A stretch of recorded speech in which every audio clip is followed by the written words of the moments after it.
October is Domestic Violence Awareness Month. We've been talking about it the last several days. 1 in 3 Utah women will be victims of abuse. So over the last several days, we've been taking a dive into this taboo topic to hopefully bring awareness and prevent some abuse. Today's topic, the signs of abuse and some of the causes.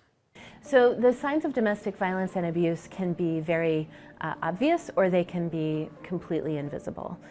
Some of the early warning signs of domestic violence and abuse can be isolation, high degrees of control, stalking, obsessive behavior. We know that obsessive behavior and stalking are one of the top 11 biggest predictive factors of intimate partner homicide risk. So we hope that people will start to recognize that and take it very seriously.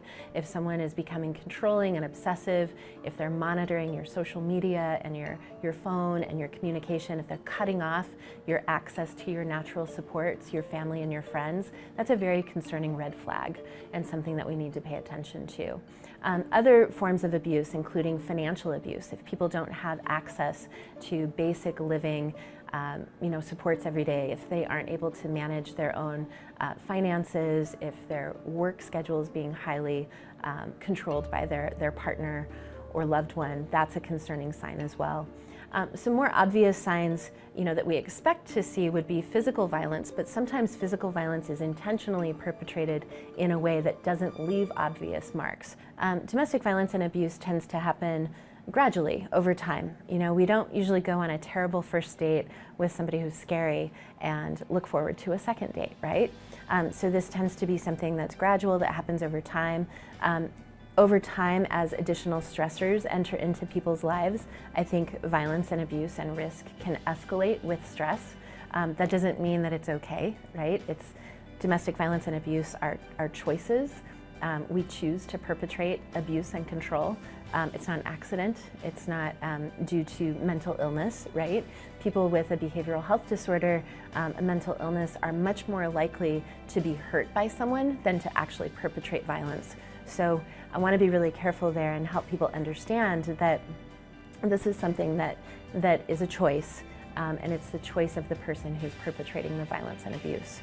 So when we're thinking about how to best recognize this within what is going too far, when we're trying to recognize what the boundaries are with that, excuse me, I think we need to come back to the person who's experiencing it, the person who's surviving that type of violence and abuse, and understand for them what's too far.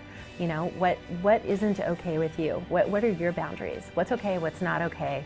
Do you want to be doing this, or are you doing this because you feel like you should in order to prevent further violence and abuse? Are you doing this to try to navigate a complex child custody issue or shared assets that you have, or you're afraid that if you leave, your risk is going to go up?